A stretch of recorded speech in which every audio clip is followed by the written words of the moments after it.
अस्सलाम वालेकुम everyone, welcome back to my channel. कैसे हैं आप सब लोग। आज हम नया लेस का डिज़ाइन बनाएंगे सिल्की थ्रेड की 3 लेयर्स को यूज़ करते हुए। आप देख सकते हैं बारीक वाला सिल्की थ्रेड मैं ले रही हूँ और इसकी 3 लेयर्स यूज़ करूँगी। और 3 लेयर्स के लिए मैं 1.25 mm की हुक यूज़ करूँगी। अगर इसका आप सिंगल या 2 लेयर्स यूज़ करेंगे तो वो 1.0 mm की हुक से आपसे सही से हैंडल हो पाएगा।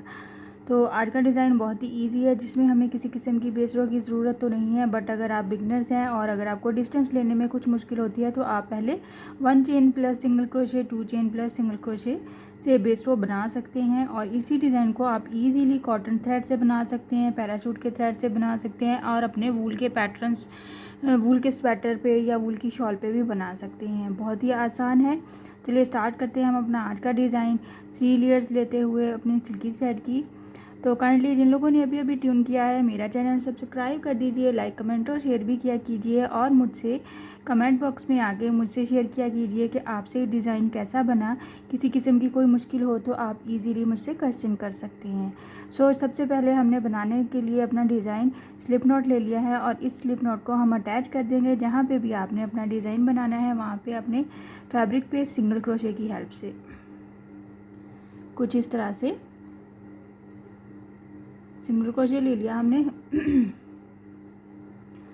प्लस 3 चेन लिया और डबल क्रोशे का बल लिया। डबल क्रोशे के बल को हमने कहाँ पे अटैच करना है, मैक्सिमम 3 चेन के ही गैप के ऊपर अटैच करेंगे। ज़्यादा नहीं करेंगे, दूर नहीं करेंगे और ज़्यादा पास भी नहीं करेंगे। जितना तकरीबन 3 चेन का गैप बनता है वहीं पे। तो यहाँ पे हमने डबल क्रोशे का बल लिया, इसको अटैच किया और यहाँ पे हम हर बल में से बाहर आएंगे डबल क्रोशे के मॉडिफाइड शेप में कुछ इस तरह से। और यहाँ पे 2 चेन प्लस 4 डबल क्रोशे बनाऊंगी मैं इसके क्रॉस में 1। और साथ साथ हम अपने थ्रेड की लेंथ को बढ़ाते जाएंगे। और अगर आपको इस तरह से मुश्किल लगता है तो आप 3 नलकियाँ भी ले सकते हैं या फिर इसको इसी तरह से एक दफ़ा फोल्ड करके किसी एक्स्ट्रा नलकी पे ऊपर भी फोल्ड कर सकते हैं 3 लेयर्स को ना, तो इजीली आप इसको कैरी कर पाएंगे। 1 टाइम डबल क्रोशे हो गया इस डबल क्रोशे के क्रॉस में और 2 3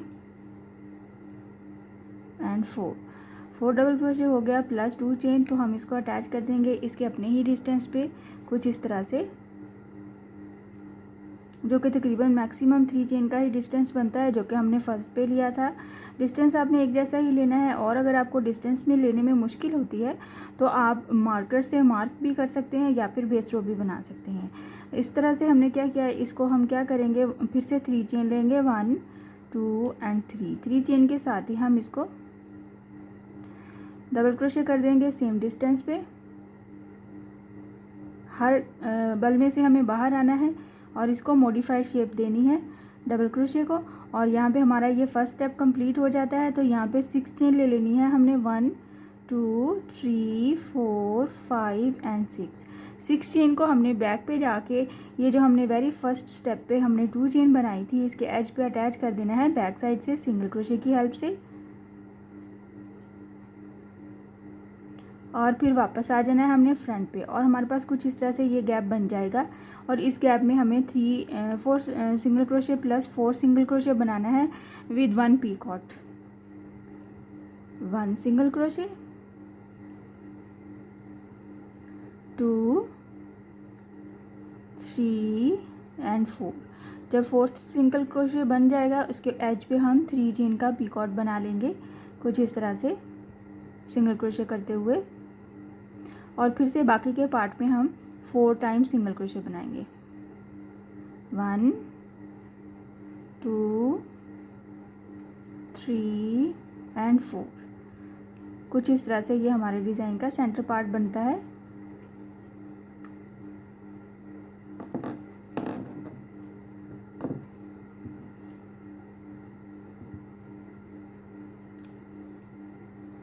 इस तरह से बन जाएगा हमारे पास पीकॉट के साथ। और क्या करेंगे हम, ये जो नेक्स्ट हमने लास्ट पे डबल क्रोशे बनाया था उसको हमने उसके डायरेक्ट अंदर जाके आपने उसके क्रॉस में 1 टाइम सिंगल क्रोशे बनाना है और साथ में हमें 4 टाइम डबल क्रोशे बनाने हैं जैसे कि हमने यहाँ पे बनाया था। 1 2 3 एंड 4 डबल क्रोशे बनाने के बाद हम क्या करेंगे, कुछ इस तरह से ये हमारे डिज़ाइन की फर्स्ट लुक आएगी और इसको हम इसके अपने ही डिस्टेंस पे अटैच कर देंगे जितना कि हमने 3 चेन का मैक्सिमम लिया था, कुछ इस तरह से। इसके बाद क्या करना है, हमने नेक्स्ट स्टेप करना है, 3 चेन फिर से ले लेनी है जैसे कि हमने सेकंड पे लिया था। बिल्कुल सेम पैटर्न को हमने रिपीट करते जाना है और अपने डिज़ाइन को कंप्लीट करना है। और डबल क्रोशे हमने मॉडिफाइड लिया है, अगर आपका बारीक थ्रेड है तो आप यहाँ पे ट्रिपल क्रोशे भी ले सकते हैं।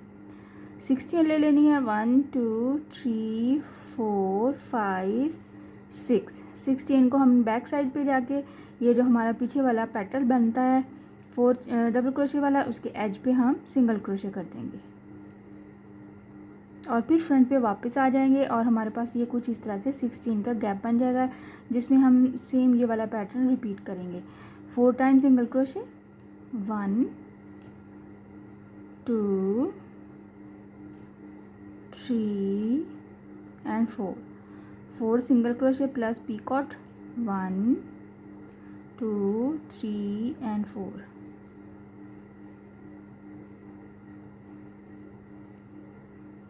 1 2 3 एंड 4। पीकॉट बनाने की दूसरी साइड पे भी हमें 4 सिंगल क्रोशे बनाना है और फिर डायरेक्ट हम अपने डबल क्रोशे के गैप में चले जाएंगे, वहाँ पे एक बार सिंगल क्रोशे करते हुए 4 टाइम डबल क्रोशे बनाना है इस डबल क्रोशे के क्रॉस में, जैसे कि हमने फर्स्ट पे बनाया था 4 डबल क्रोशे के साथ। इसी तरह से हमने बनाते जाना है और अपनी डिज़ाइन कंप्लीट कर लेनी है। बहुत ही ईजी है।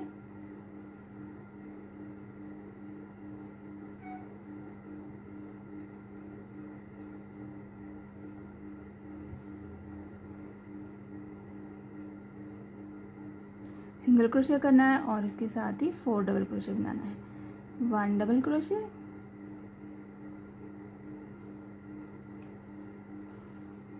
2 3 एंड 4 और इसको अटैच कर देना है हमने अपने फैब्रिक पे सेम एज इट इज़।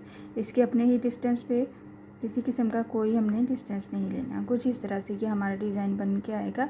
बहुत ही खूबसूरत और यूनिक डिज़ाइन है। आप इस पीकॉट की जगह पे पर्ल भी ऐड कर सकते हैं और आप चाहें तो पीकॉट की जगह पे 3 टाइम्स पीकॉट भी बना सकते हैं। बहुत खूबसूरत डिज़ाइन है, ट्राई ज़रूर कीजिएगा। और इस तरह से हम इसको रिपीट करते जाएंगे। यहाँ पे मैं क्या करूँगी, 3 चेन प्लस डबल क्रोशे बनाऊँगी और फिर बैक पे जाते हुए 6 चेन को यहाँ पे अटैच करूँगी और फिर से हम ये वाला पैटर्न रिपीट करेंगे। मैं आपको इसकी थोड़ी सी लेंथ भी बना के शो करती हूँ ताकि आपको आइडिया हो जाए कि हमारे डिज़ाइन की फाइनल लुक कैसी नज़र आती है। आप देख सकते हैं कुछ इस तरह से हमारे डिज़ाइन की फाइनल लुक नज़र आ रही है। बहुत ही खूबसूरत डिज़ाइन बनता है और अगर आप इसको कॉटन थ्रेड से बनाएंगे तो भी बहुत खूबसूरत लगेगा और अगर आप इसको पैराशूट के थ्रेड से बनाना चाहते हैं तो भी बहुत खूबसूरत बनता है। और इसी डिज़ाइन को आप अपने वूल की शॉल पे, वूल के स्वेटर पे, कहीं पे भी इजीली बना सकते हैं। आप देख सकते हैं और आप इसमें मोती भी लगा सकते हैं और 1 पीकॉट की बजाय 3 टाइम्स पीकॉट भी बना सकते हैं। आई होप कि आज का डिज़ाइन आपको पसंद आया होगा और समझ भी आया होगा। इंशाल्लाह नेक्स्ट वीडियो में मिलूँगी नए डिज़ाइन के साथ। अपनी दुआओं में याद रखिएगा। अल्लाह हाफिज़।